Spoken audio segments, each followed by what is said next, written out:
till I lay my head. Of the goodness of God. Sing yung kasama.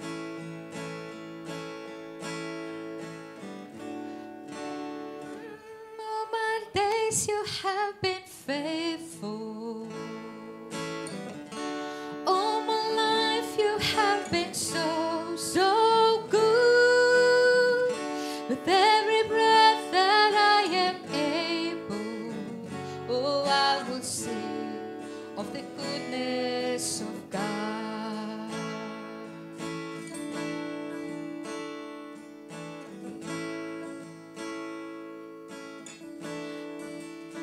I love your voice.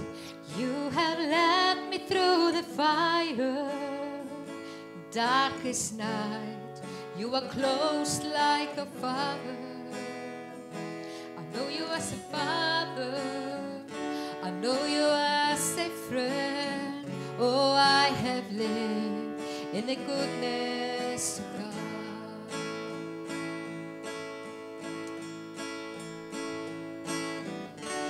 All my life you have been faithful. Sing yung kasama. And all my life you have been so, so good. With every breath that I am able, oh, I will sing of the goodness of God. Your goodness is running after me. Your goodness is running after me. With my life laid down, surrendered now, I give you everything. Your goodness is running after me. Your goodness is running after me. Your goodness is running after me. With my life laid down, surrendered now, I give you everything. Your goodness is running after me.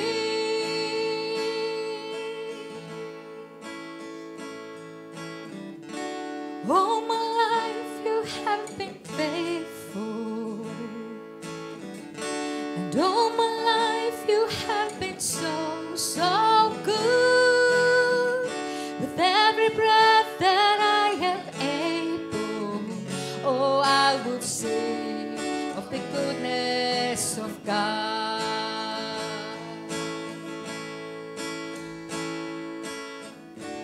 All my life you have been faithful,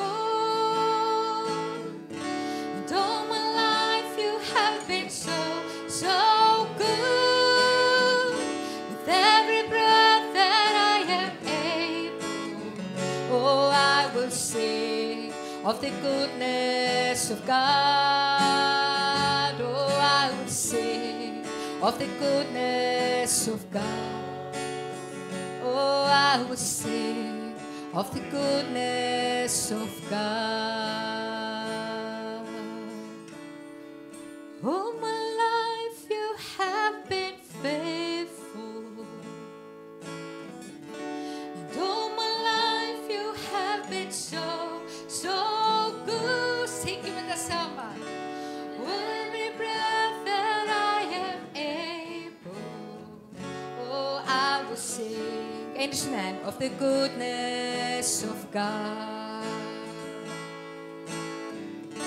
And all my life you have been faithful,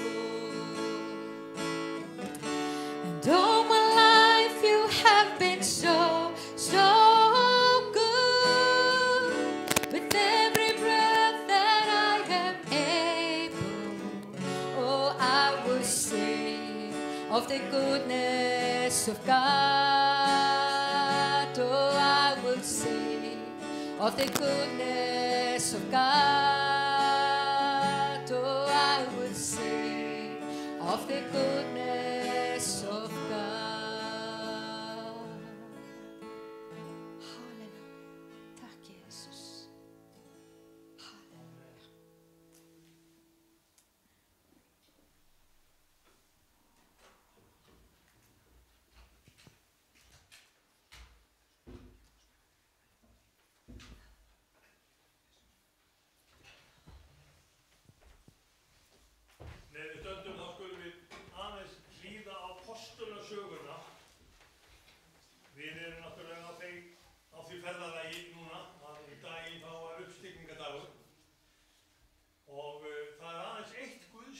getur uppstigningadagsins.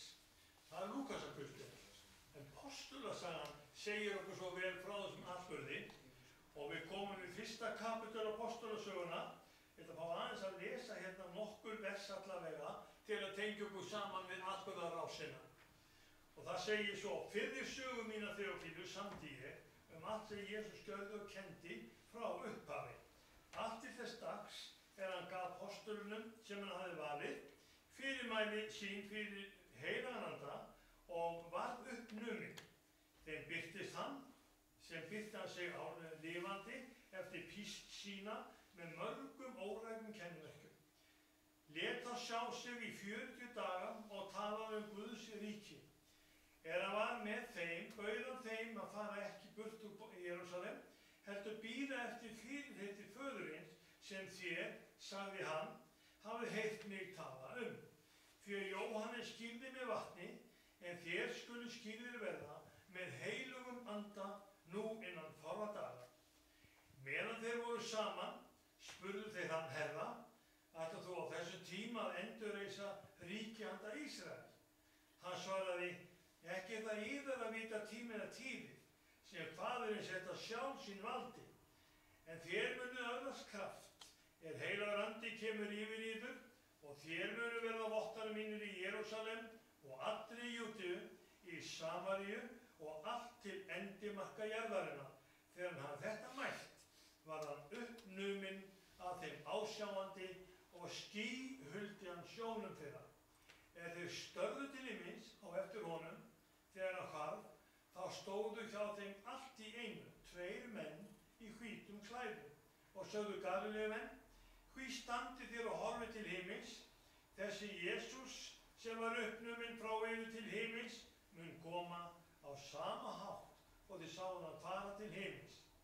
Þá sneru þeir aftur til Jerúsalem frá Olíufjallinu sem svo nefnt og í nánd við Jerúsalem hvíldardagsleið þaðan.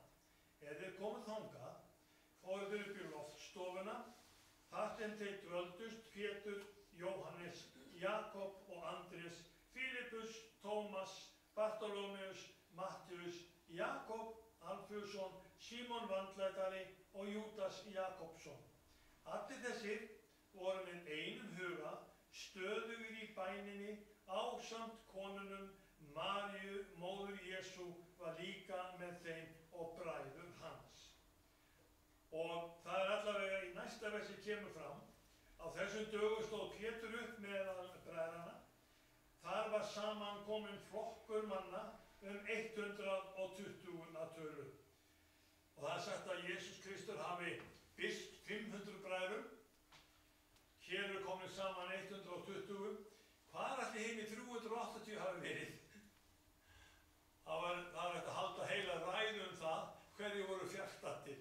En það allavega gott að sjá það að þeir sem voru nærstaddir, allir postulnir voru nefndir hér, nema Júdas Ískariot var einn sem mætti ekki. Og við vitum all ástæðu þess.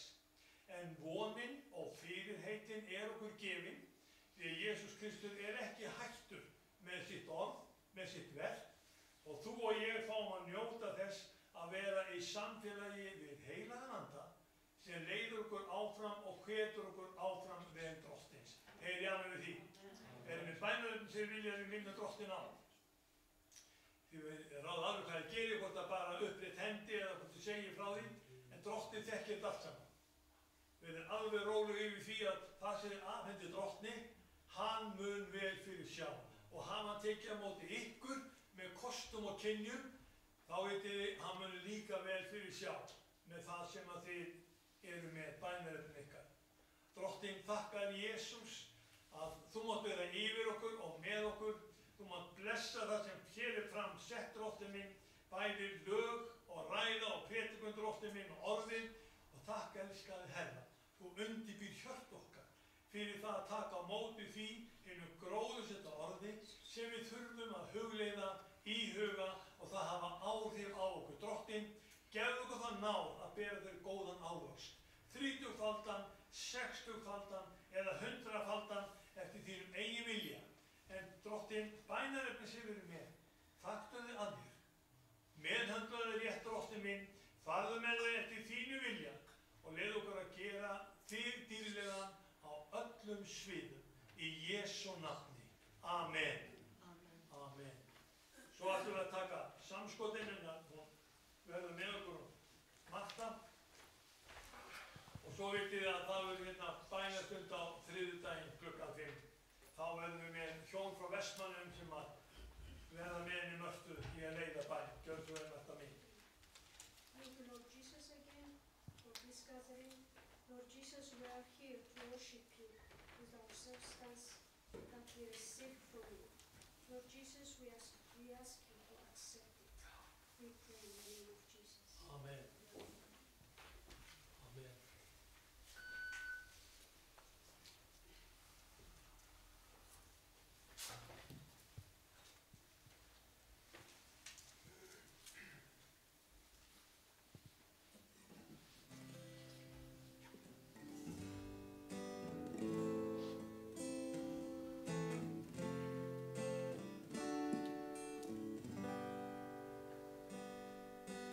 Fel með nú í famni þér, vernda mig með þinni sterku hönd. Þegar hafið rís og stormur hvíl, hefur þú mig upp og gætir mín. Faðir flóðin hörfa fyrir þér.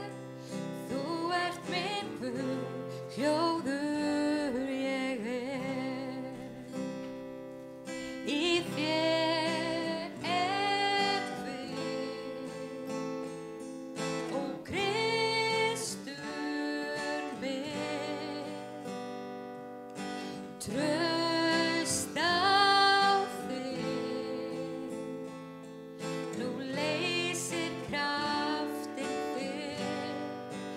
Þegar hafið rís og stormur hvíl, hefur þú mig upp og gætir mín. Faðir flóðin hörfa fyrir þér. Þú ert minn Guð, hljóður ég er. Fel mig nú í famni þér, vernda mig með þinni sterku hönd. Þegar hafið rís og stormur hvíl, hefur þú mig upp og gætir mín. Faðir flóðin hörfa fyrir þér. Þú ert minn Guð, hljóður ég er. Í þér er kvið og Kristur minn. Traust á þig, nú leysir kraftinn þig.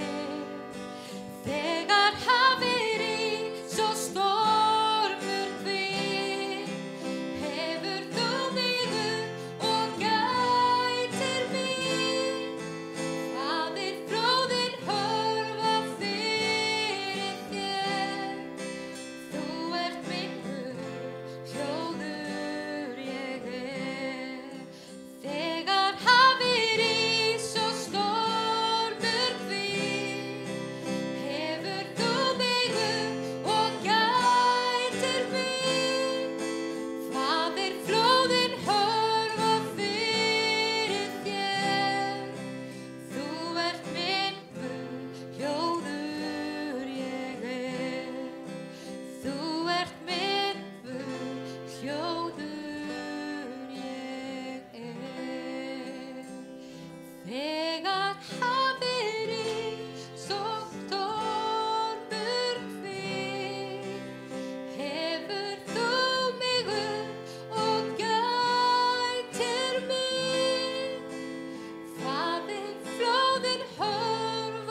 hljóður ég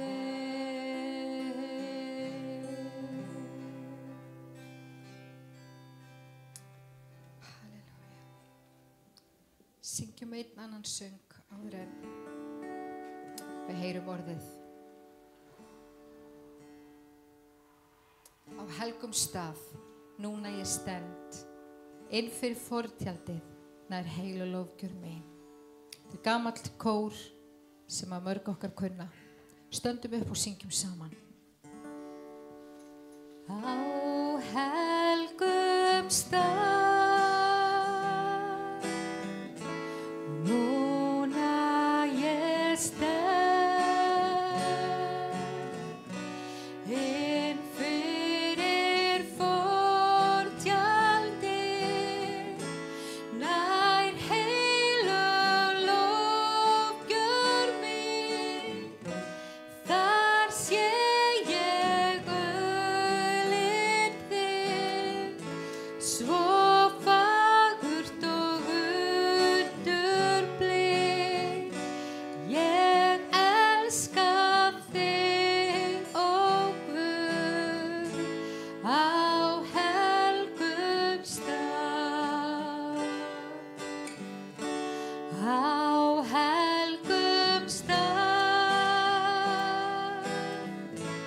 núna ég stend, inn fyrir fortjaldið, nær heilu lofgjör mín.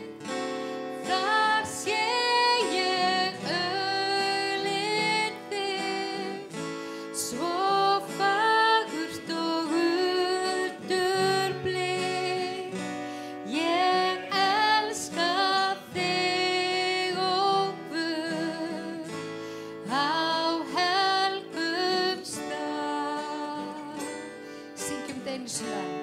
Á helgum stað, núna ég stend, inn fyrir fortjaldið, nær heilu lofgjör mín. Þar sé ég auðlind þig, svo fagurt og undurblítt. Ég elska þig, ó Guð, á helgum stað. Á helgum stað, núna ég stend, inn fyrir fortjaldið, nær heilu lofgjör mín. Þar sé ég auðlind þig, svo fagurt og undurblítt. Ég elska þig, ó Guð, á helgum stað.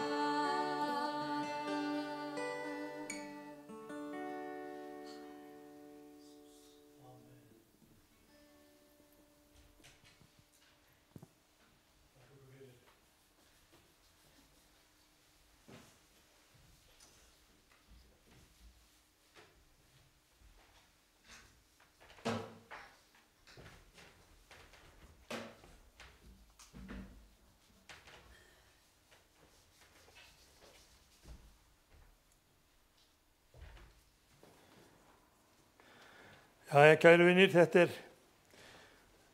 dagurinn fyrir hvítasunnu, sunnudagur milli uppstigningardags og hvítasunnu, og það liggur beinast við að fara í postulasöguna 1 sem ég var með ykkur í áðan, og ég veit ekki hvort að ykkur munu líka það sem að ég mun segja við ykkur í dag. En ég held að það sé alveg nauðsynlegt að það komi fram, ekki endilega mín vegna, heldur bara að við speglum okkur í því hvernig orð Guðs hefur undið fram, hvað orð Guðs hefur verið að segja og gera. Og ég endaði lesturinn áðan með því að fara með ykkur í Postulasöguna, þar sem að þeir voru komnir saman á bæn, 120.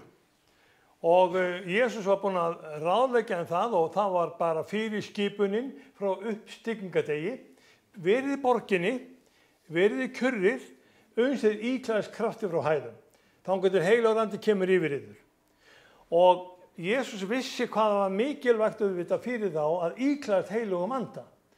Og við sem eru hvítasunnumenn, við höfum haldið þessu fram að það sé mjög mikilvægt að Heilagur Andi sé með okkur. Að við íklæðumst krafti frá hæðum og Heilagur Andi, hann birti það sem að við höfum að gefa og það sem við erum. Og þetta er eitt stórmerkilegt fyrirbæri í kristninni að við höfum kristnið fólk sem að þekkir ekkert til Heilags Anda. Svo erum við annað kristið fólk sem er alveg á kafi því að þekkja Heilagan Anda, það er með orðspor hans, það kallar sig eftir honum, það vill læra allt hann og það skilur það að Heilagur Andi er Guðsgjöf, það er tengingin við himinin, svo við fáum að njóta þess að vera í samfélaginu við Drottinn okkar og frelsara Jesúm Krist. Og nú er Pétur að undirbúa apostolana. Þeir eru komin á bænastund, Heilagur Andi er ekki kominn og Pétur, hann byrjar í 1. kapitulunum og 16. versinu að undirbúa lærisveinana. Bræður hans, þeir fengu að þekkja og það hlýtur að vera eðli málsins samkvæmt að við séum heldur ekki vankunnandi í þessum málum. Ef að lærisveinarnir hafi þurft að þekkja þetta, þá hlýtur það líka að koma að okkur. Og hann segir í 16. versinu, hann mælti, bræður, rætast hlaut ritning sú er Heilagur Andi sagði fyrir munn Davíðs Júdas, sem vísaði leið þeim tóku Jesú höndum. Hann var í vorum hópi, honum var falin sama þjónusta. Hann keypti reit fyrir laun ódæði síns, steyptist á höfuðið og brast sundur í miðju, svo að iðrin öll féllu út. Þetta var kunnugt öllum Jerúsalem búum og er reitur sá kallaður á tungu þeirra Akeldamak. Það er blóðreitur. Fyrir örfáum árum þá var ég með hóp með mér, ég farið nokkur skipti til Ísraels og við fórum að Hanagals kirkjunni sem er þarna eilítið fyrir sunnan Jerúsalem og þar er haninn efst uppi á kirkjunni sem vindhani og ég spurði þarna ísraelskan mann, fræðimann sem var þarna og ég sagði, hvar er Akeldamak? Hann ætti að vera hér ef þetta er kirkjan sem er byggð á reitnum sem að Júdas keypti.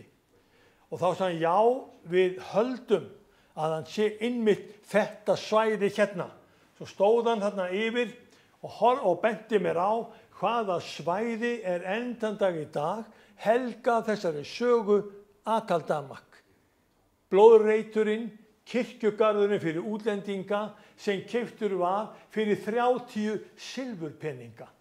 Sagan kemur öll saman og hún ómar í raun og veru af landsvæðinu þarna að það sem við erum að lesa í trúarbókinni okkar, skiljiði, það er sagnfræði líka. Þetta er ekki bara það sem einu sinni gerðist og síðan gleymt. Þetta var ekki búið til sem einhver flott skáldsaga, heldur er þetta atburðarás sem átti sér stað og hún er greind á spjöldum Biblíunnar. Svo þú mátt alveg lesa Postulasöguna 1 og sjá það að það sem að Júdas gerði, það er ekki gleymt.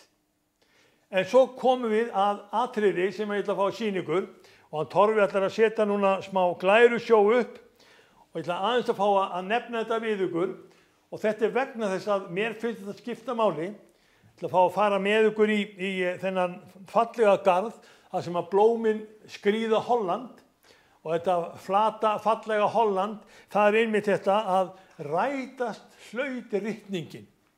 Sú sem Postulasagan 1:16 er að segja. Og Pétur leggur áherslu á það, að ritningarnar rætast. Og þegar við komum að þessu atriði, að ritningarnar rætast, og við sjáum þetta núna á skjánum, þá megum við alveg vita. Það er eitthvað miklu meira á bakvið ritningarnar, heldur það sem við höfum haldið.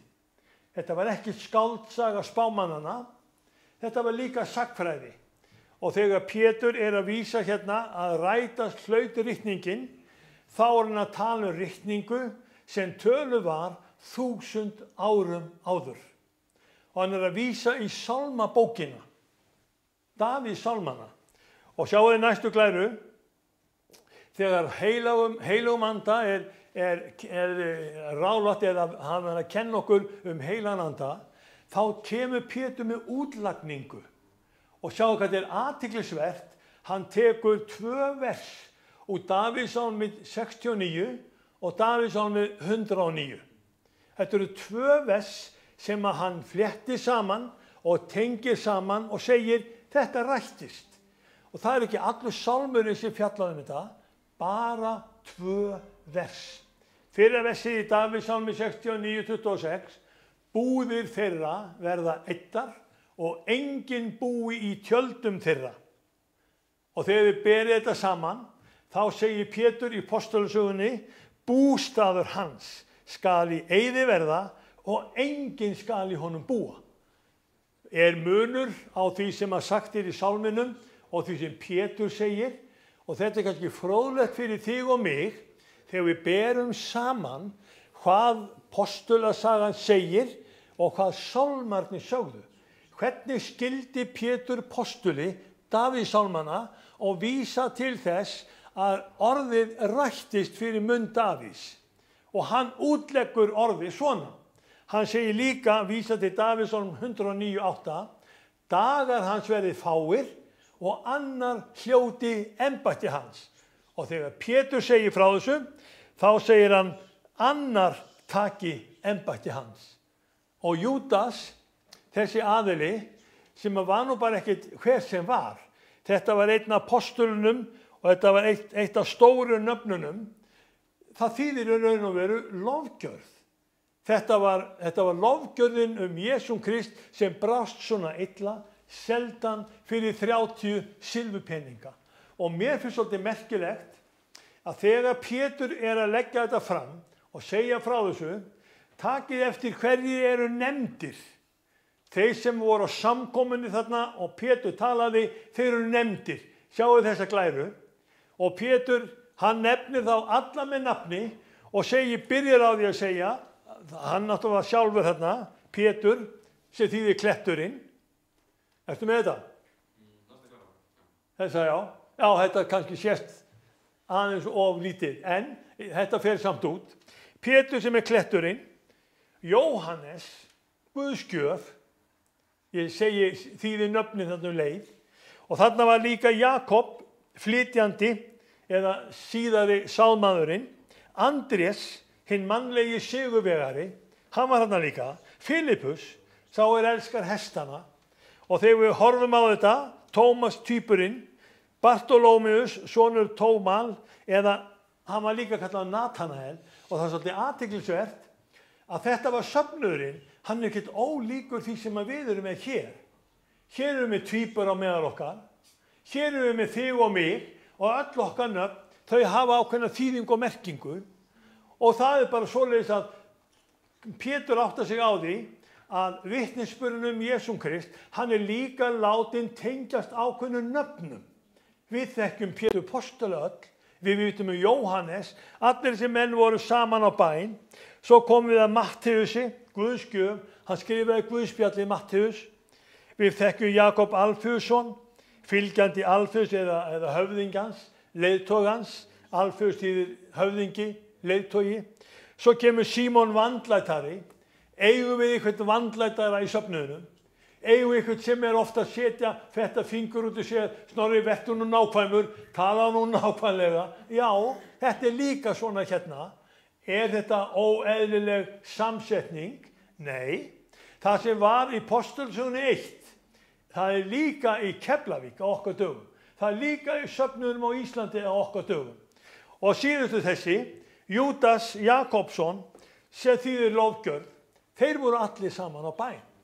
Og þetta, þegar við sjáum samblandið af þessum persónuleikum og merkingum nafnana, þá sjáum við guðsgjafirnar, náðargjafirnar, við sjáum sálmanninn, við sjáum þann sem hefur farið og lofað Drottinn, við sjáum þann sem er leiðtoginn og við sjáum allt það sem snertir okkur sjálf, að við eigum hlutdeild í þessum vitnisburði. Og látum við sýna ykkur næstu glæru.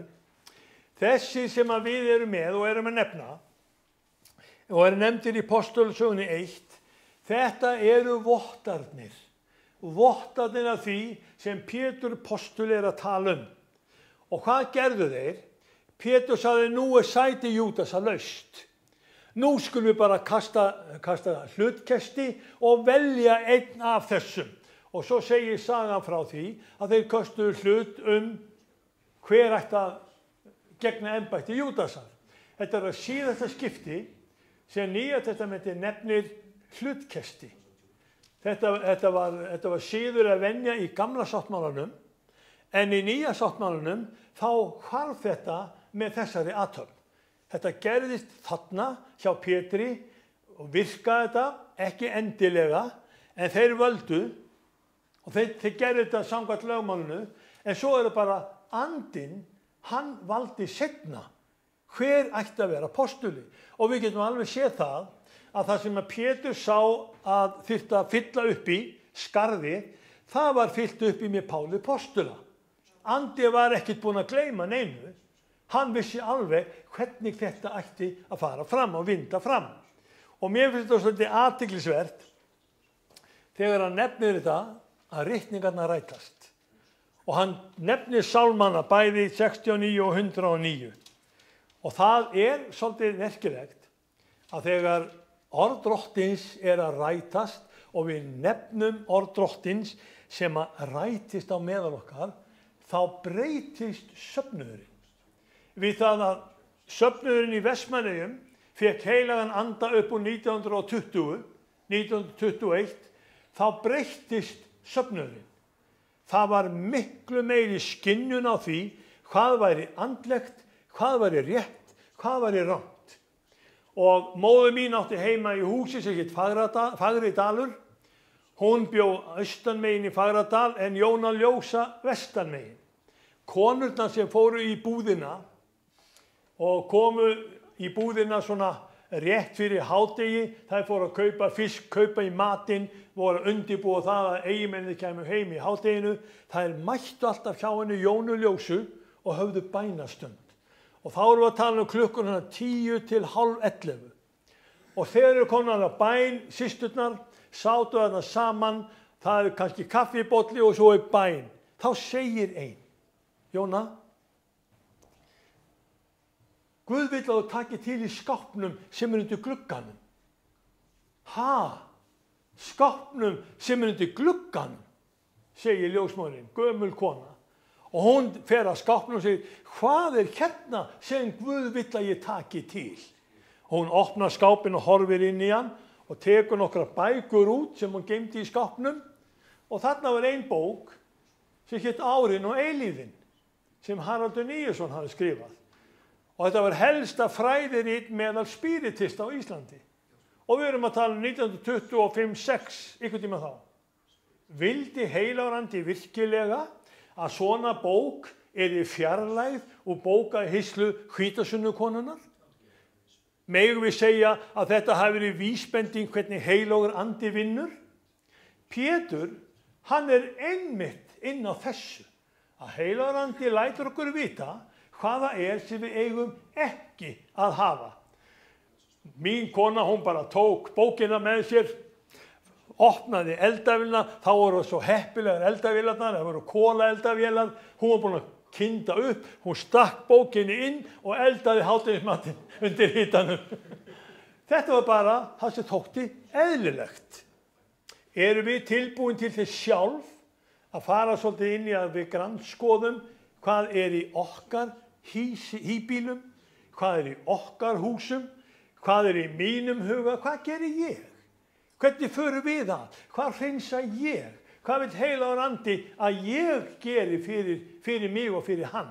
Og málið það nefnilega, við erum stundum að láta aðra segja okkur hvað við eigum að gera. Alveg eins og kona, það voru aðrir sem sögðu henni, en þegar hún sá bókina, þá var hann bara alveg sannfærður þetta verður bara rétt. Og hún bara fleygði bókinni, gerði verk heilags anda og vitið hvað árið þetta hafði? Þetta breytti andanum í söfnuðunum í eigin. Þær urðu miklu nákvæmari á hvað Guð hefur verið að gera. Og mér finnst það svo merkilegt og stórkostlegt að geta bent á það að allt þetta sem við erum að koma með, það skila sér svolítið í því sem Biblían að ýta til okkur og segja okkur frá.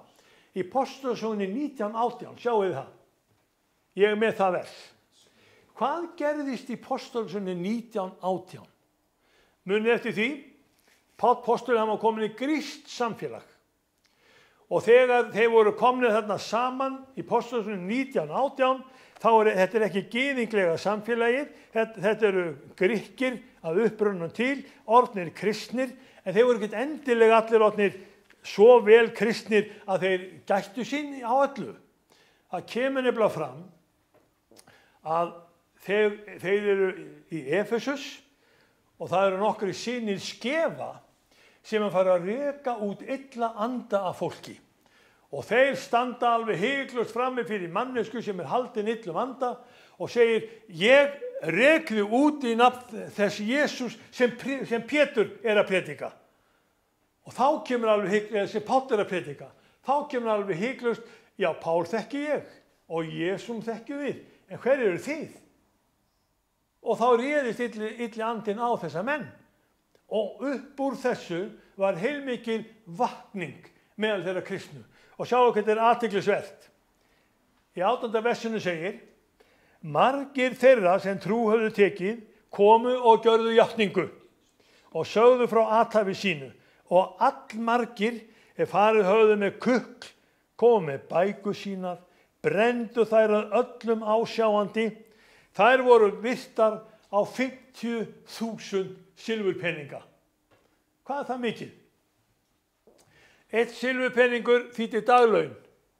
Þú ert heilan dag að vinna fyrir silfurpening. Hvað eru 50.000 daglaun?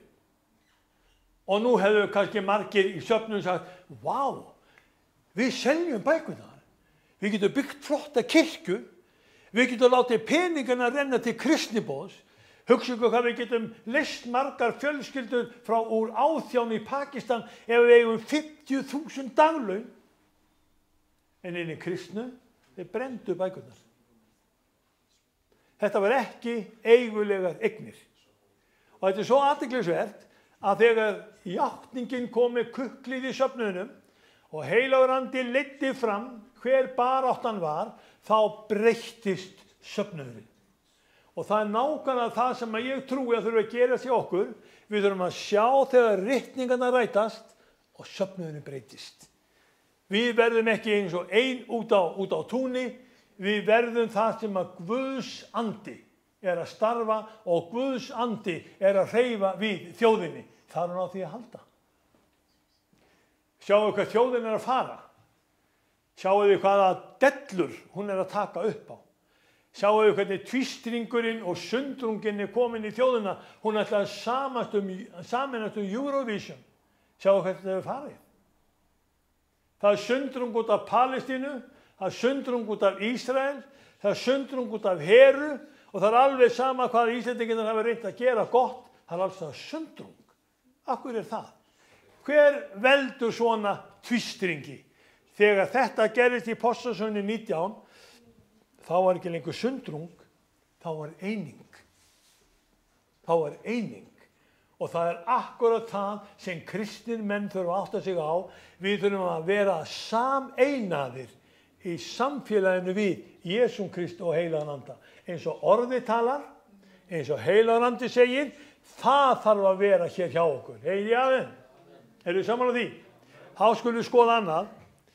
Kirkjan í Evrópu, ég ætla aðeins að fara með ykkur í smá sagnfræði, það gerðist upp úr 789 áður en að Ísland byggðist. Ég ætla að fara með ykkur í kirkjusögu Frakklands. Þá heilmikil vakning sem skapast í ríki Karla Magnúsar. Þeir ætla að endurvekja rómverska ríkið.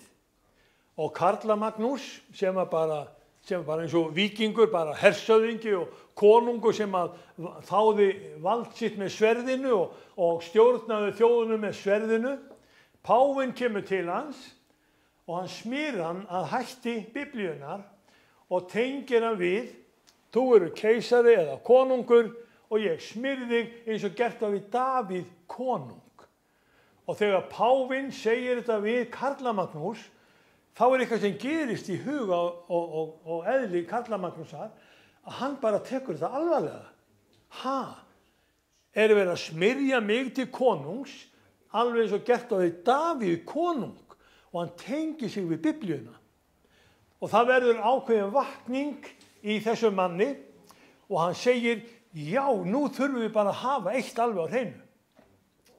Hann þóttist vera kristinn, hann þóttist vera konungur yfir kristnuríki eða keisari yfir kristnuríki, en þegar hann fór að kynnast kristninni, þá var svo mikið það að prestarnir og munkarnir og nunnurnar, þetta var fólk sem stundaði skurðgoðin, stundaði venjulegar trúarathafnir, tóku bara inn það sem að þau voru uppalin við að gera, það sem pabbi og mamma gerðu, það gerðu þau líka.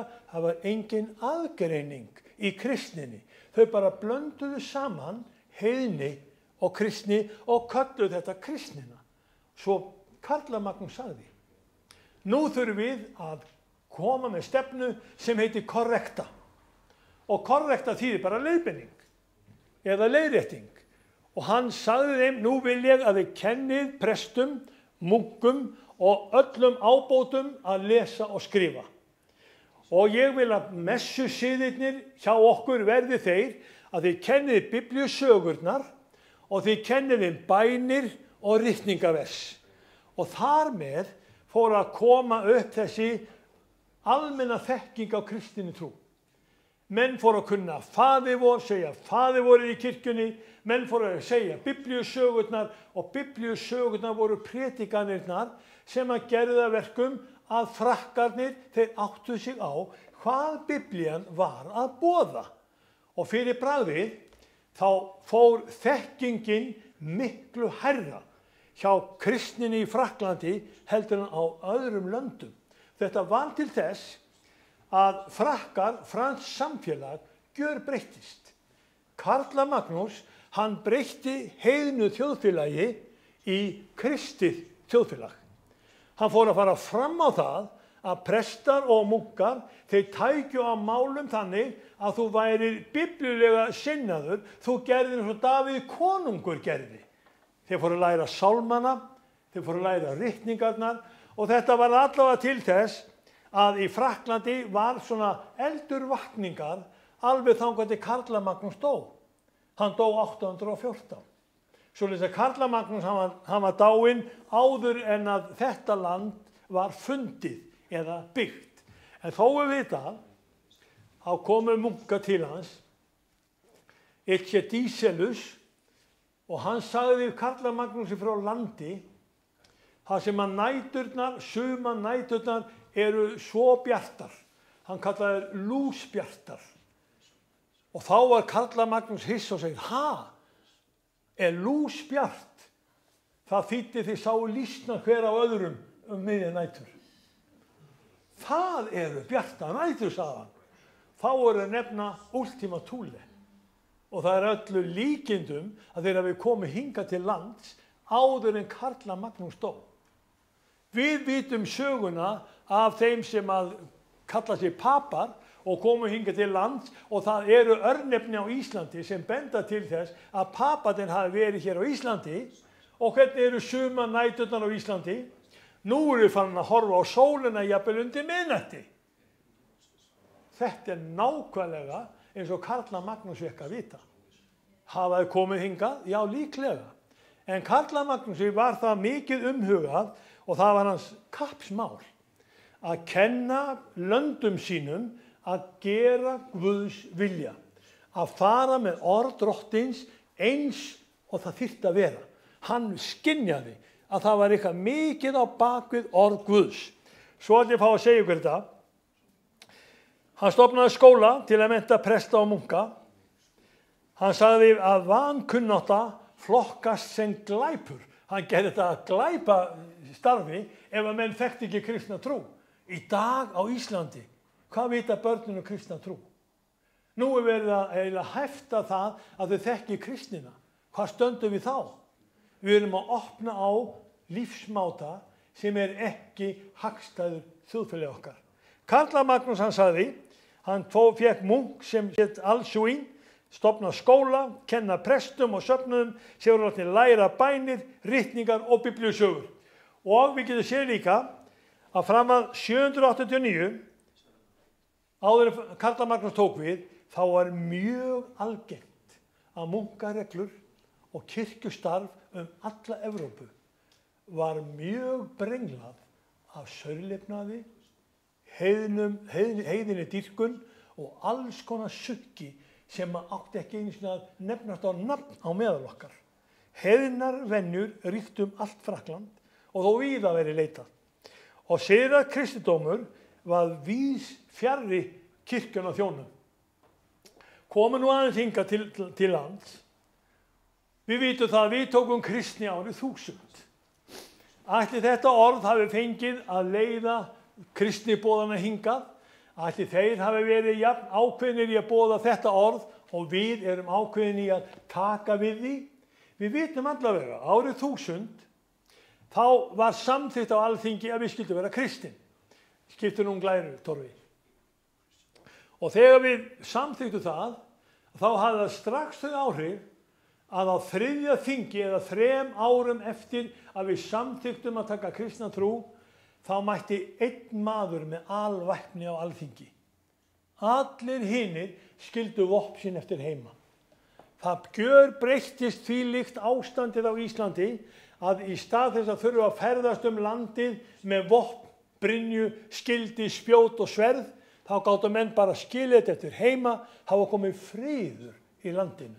Skipti þetta máli? Já, þetta skipti mjög miklu máli. Svo héldu tímarnir áfram að líða. Og tímarnir líðu og við komum allavega að þeim stað þar sem við getum séð að Þorlákur Helgi var að vinna. Skipti nú glæru. Þorlákur Helgi, hann gerist biskup svona 1133. Og þegar hann byrjar að starfa sem biskup, þá er það ákveðið atriði sem að snertir við okkur, að við vitum allavega að svona 1170 þá er hann að kalla höfðingja og presta í Skálholt, þar sem hann ríkti, og hann er að halda fyrir þá siðapredikun. Og hann er mjög ákveðinn í því hvað hann segir. Og ég veit ekki hvort ég geti lesið þetta, en ég ætla aðeins að segja, þetta er það sem ég hef úr bók, úr þessari siðapredikun Þorláks Helga. Og af hverju var Þorlákur kallað Þorlákur Helgi? Hvað var það sem hann var að predika Íslendingum? Þá áttu Íslendingarnir hafa verið kristnir í 170 ár. 170 ár. Og þá segir Þorlákur þetta. Hann var þekktur fyrir andstöðu sína við óheimila kynhegðun samtímans. Og takk eftir. Og hann segir, fyrir það skal minnst bjóða, að bjóða er sektarkennd, eða sekt sem enn þurft að borga fyrir syndi sínar, fyrir það skal minnst bjóða þess er lostasemdi misgjört að vakandi manni ef hann saurgast af blíðlæti við konu. Það var ódýrast að vera að ganga í augun eða reyna við konu. Það var ódýrast. Svo segir hann, meira ef maður saurgast af tré boruðu. Ef maður er að eiga við tré, borað, komið með gat, og það er orðið hjálpatæki ástarlífsins, þá er það meiri sekt sem enn borga. Og hvert verður þá kristnimenn komnir? Svo heldur hann áfram, mest ef maður saurgast af annars karlmanns höndum. Ok, það er dýrara, þá borgar meira eftir því sem syndi verður svartari, þeim meiri sekt, hærri sekt borgaður.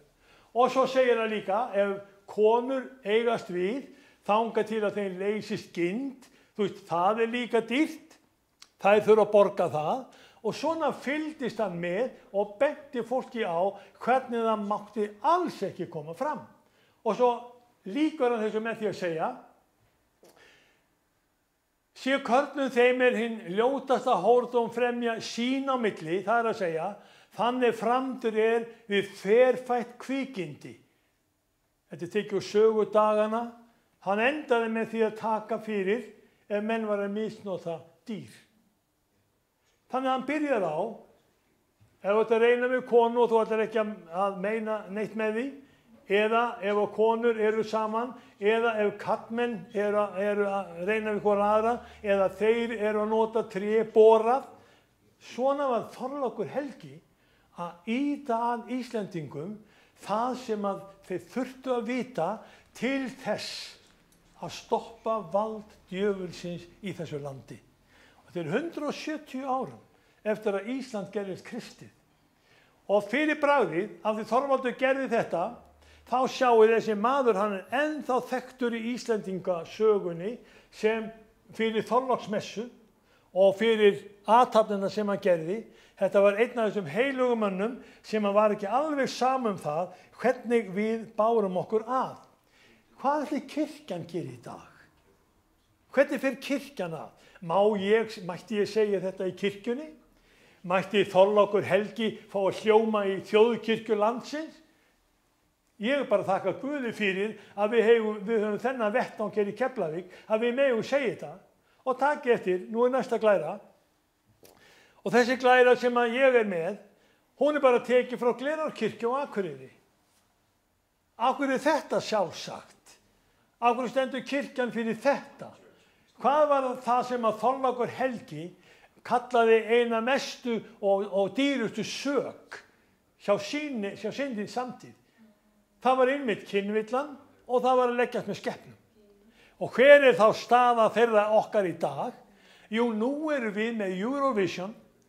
Nú var þjóðin framme fyrir sjónvarpinu í gær og ykkur var boðin veisla, þar sem einmitt var verið að hrósa og mæra þessa lífsskoðun.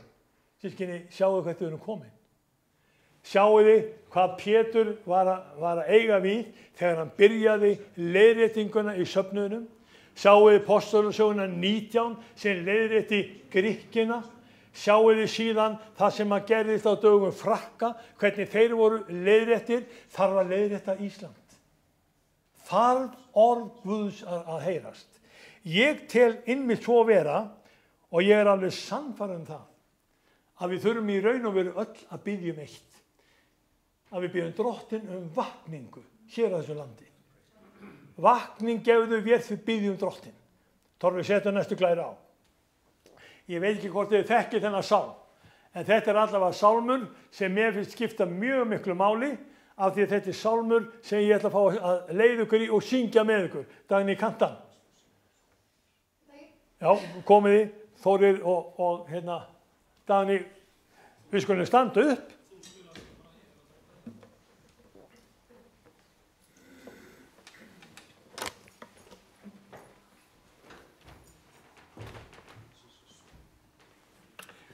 Við getum alltaf að sungja það saman, en þetta er mjög mikil bæn.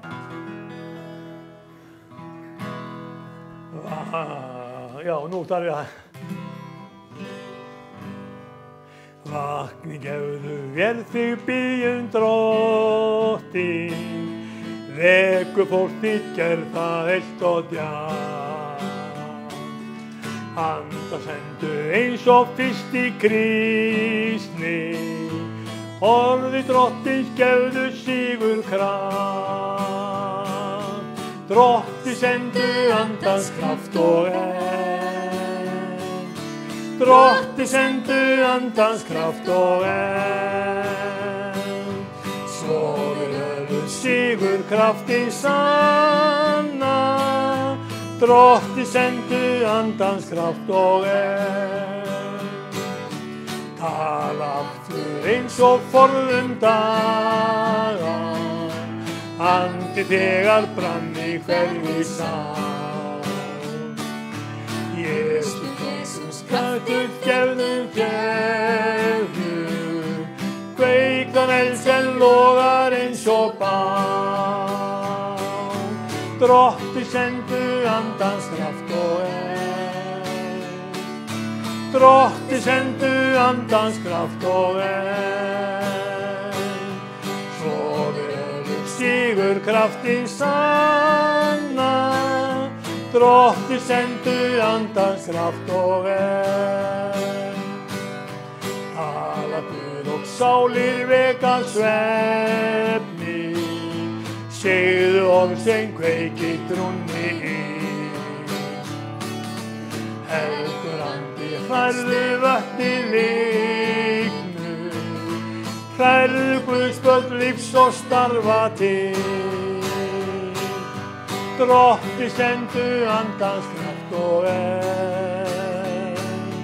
Drotti sendu andans kraft og svo verður sigur kraftin sanna. Drotti sendu andans kraft og Drotti sendu andans kraft og Drotti sendu andans kraft og svo verður sigur kraftin sanna. Drotti sendu andans kraft og Amen. Og sískinni, það gerði hann á dögum Péturs, það gerir hann á okkar dögum. Eru tilbúin að taka við því? Það bara spurningin. Við skulum ljúka þessu með einni sameiginlegri bæn áður en að við förum upp og fáum okkur smá kaffi og samfélag. Drottinn minn, þakka þér fyrir að við höfum afhenda þér völdin í okkar lífi. Allt það sem við segjum og gerum, það verði eftir þínu vilja. Leyfðu heilugum anda að koma yfir okkur, leyfðu okkur að sækjast eftir hún, Drottinn minn, bjóða velkomin elskaði Herra, svo við séum ekki hluti af vinnu fallna heimi, heldur af þínu komandi ríki. Í Jesú nafni. Amen. Og sískinni, náð Drottins Jesú Krist, kærleiki Guðs og samfélag heilags anda verið með ykkur og yfir ykkur. Amen. Takk fyrir samverðin í dag. Upp með sál og allt með geð og komið svo upp með.